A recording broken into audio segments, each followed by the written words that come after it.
Hi friends, welcome to my channel Adira Samayal. இன்னைக்கு நம்ம வீடியோல கோதுமை மாவுல எப்படி சூப்பரா டேஸ்டியான குலாப் ஜாமுன் செய்யறத பார்க்க போறோம். வாங்க வீடியோக்குள்ள போகலாம். ஒரு panல 1/4 கப் அளவு நெய் சேர்த்துக்கோங்க.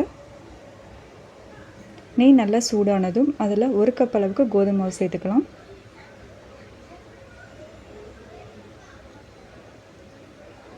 ஸ்டவ்வை லோ ஃப்ளேம்லேயே வச்சுட்டு இதை நல்லா வறுத்து எடுத்துக்கலாம். 1 கப்பு கோதுமை மாவுக்கு 1/4 கப் அளவு நெய் சரியாக இருக்கும். நீங்கள் நெய் கம்மியாக சேர்த்துட்டிங்க அப்படின்னா குலாப் ஜாமுன்ஸ் ரொம்ப ஹார்ட் ஆகிடும்.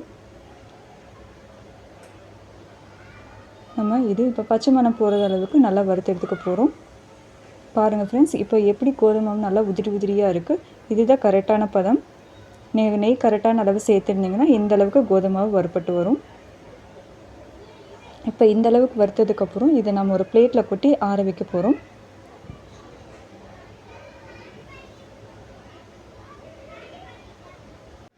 இதை அப்படியே ஒரு 10 மினிட்ஸ் அப்படியே ஆற விட்டுருங்க. இப்போ மாவு நல்லா ஆறிடுச்சு. இப்போ நாம் இதை பிசைஞ்சு எடுத்துக்க போகிறோம். பாருங்கள், மாவு இப்போ எவ்வளோ சாஃப்டாக இருக்குதுன்னு. இந்த அளவுக்கு இருக்கணும். பாருங்கள், இப்போ கையில் நல்லா உருண்டை பிடிக்க வருது. இந்த அளவுக்கு இருக்கணும். இப்போது இது கூட 1/4 கப் அளவுக்கு பால் பவுடர் சேர்த்து கலந்துக்க போகிறோம். 1 கப் கோதுமை மாவுக்கு 1/4 கப் அளவு பால் பவுடர் சரியாக இருக்கும். உங்கள்கிட்ட பால் பவுடர் இல்லைன்னா நீங்கள் பாலை கூட சேர்த்து செய்யலாம். 1/2 லிட்டர் பாலை பார்த்திங்கன்னா நீங்கள் சுண்டை காய்ச்சிட்டு ஒரு 100 ml வர வரைக்கும் நீங்கள் காய்ச்சிட்டு அதுக்கப்புறம் இதில் சேர்த்துக்கலாம். இப்போது நான் இது கூட பால் சேர்த்து மிக்ஸ் பண்ணிக்க போகிறேன். நீங்கள் தண்ணி கூட சேர்த்து மிக்ஸ் பண்ணலாம். பால் சேர்த்து பண்ணிங்கன்னா டேஸ்ட்டாக இருக்கும். இப்போது நம்ம இதை நல்லா பிசைஞ்சு எடுத்துக்கலாம். பால் கொஞ்சம் கொஞ்சமாக சேர்த்து. 1 கப் கோதுமை மாவுக்கு எனக்கு 1/4 கப் அளவு பால் சரியாக இருந்தது. இது வந்து காய்ச்சி ஆற வச்ச பால். பாருங்கள், இந்த அளவுக்கு சாஃப்டாக பிசைஞ்சு எடுத்துக்கோங்க. இப்போ இதில் கொஞ்சம் நெய் தடவிட்டு இதை மூடி வைக்கலாம். ஒரு 10 to 15 நிமிஷத்துக்கு இந்த மாவு அப்படியே இருக்கட்டும். இப்போ நம்ம பாகு காய்ச்சிக்கலாம். பாகுக்கு நம்ம 2 கப் அளவு சர்க்கரை சேர்க்க போகிறோம். 2 கப் அளவு சர்க்கரைக்கு 1/2 கப் அளவு தண்ணி சேர்த்துக்கலாம்.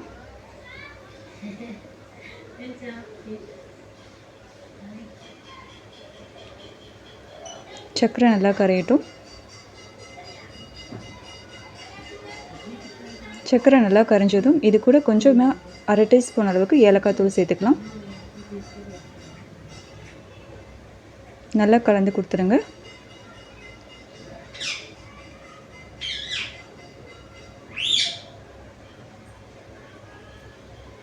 நல்லா கம்பி பதம் வரணும்னு இல்லை, நல்லா பிசு தன்மையோடு இருந்தால் போதும். இப்போ நம்ம இதை எடுத்து வச்சிடலாம். நம்ம இப்போ உருண்டை பிடிச்சு ஜாமுன் செய்ய ஆரம்பிக்கலாம். பாருங்கள், மாவு ரொம்ப சாஃப்டாக இருக்குது. நாம் இப்போ இதில் உருண்டை பிடிக்க ஆரம்பிச்சிடலாம்.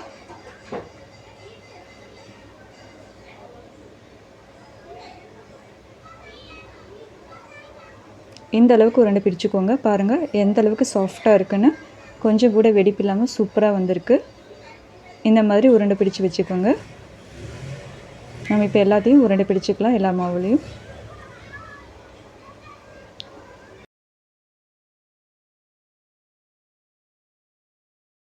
நம்ம இதை இப்போ பொரிச்சு எடுத்துக்கலாம். ஒரு கடாயில் எண்ணெய் சேர்த்துக்கோங்க. எண்ணெய் நல்லா சூடானதும் நம்ம ஒவ்வொரு உருண்டையாக போட ஆரம்பிச்சிடலாம். ஸ்டவ்வை ஹை ஃப்ளேமில் வைக்காதீங்க. ஸ்லோ ஃப்ளேமில் வச்சுட்டு பொரிச்சு எடுத்துக்கலாம்.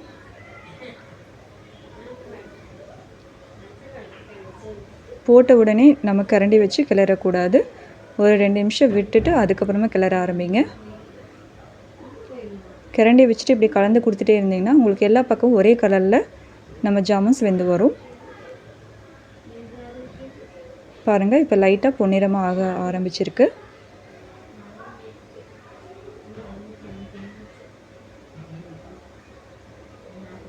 பாருங்கள், இப்போ நல்லா கலர் வர ஆரம்பிச்சிருச்சு.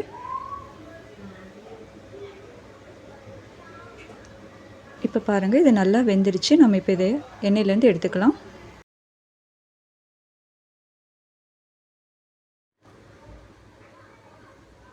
நம்ம இப்போ இதை ரெடி பண்ணி வச்சுருக்க பாகில் ஒவ்வொன்றா சேர்த்துக்கலாம். பாகு நல்லா சூடாக இருக்கணும். அப்படி இல்லைன்னா கொஞ்சம் சூடுபடுத்திட்டு அதுக்கப்புறம் உருண்டைகளை சேர்த்துக்கோங்க. நல்லா கலந்து விட்டுக்கோங்க. இப்போது இந்த ஜாமுன்களை 3லேருந்து 4 மணி நேரம் வரைக்கும் இப்படியே பாகில் விட போகிறோம். அப்போ தான் இந்த பாகெல்லாம் நல்லா உருண்டையில் அப்சார்ப் ஆகி நமக்கு டேஸ்டியான குலோப் ஜாமுன் கிடைக்கும். இதை நம்ம ஒரு மூடி போட்டு வைக்கலாம். அவ்வளோதான் ஃப்ரெண்ட்ஸ், நம்ம குலோப் ஜாமுன் சூப்பராக ரெடி ஆகிடுச்சு. கோதுமை மாவில் செஞ்சதுன்னு சொன்னால் யாருமே நம்ப மாட்டாங்க. அந்த அளவுக்கு ரொம்ப டேஸ்டியாக இருக்கும்.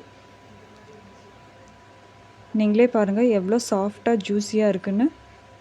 நீங்களும் இந்த ரெசிபியை வீட்டில் செஞ்சு பார்த்துட்டு எப்படி இருந்துச்சுன்னு மறக்காமல் கமெண்ட் பண்ணுங்கள். இந்த வீடியோ பிடிச்சிருந்தால் லைக் பண்ணுங்கள். மறக்காமல் என்னோடய சேனலை சப்ஸ்கிரைப் பண்ணுங்கள். Thank you friends. நெக்ஸ்ட் வீடியோவில் பார்க்கலாம். பாய்.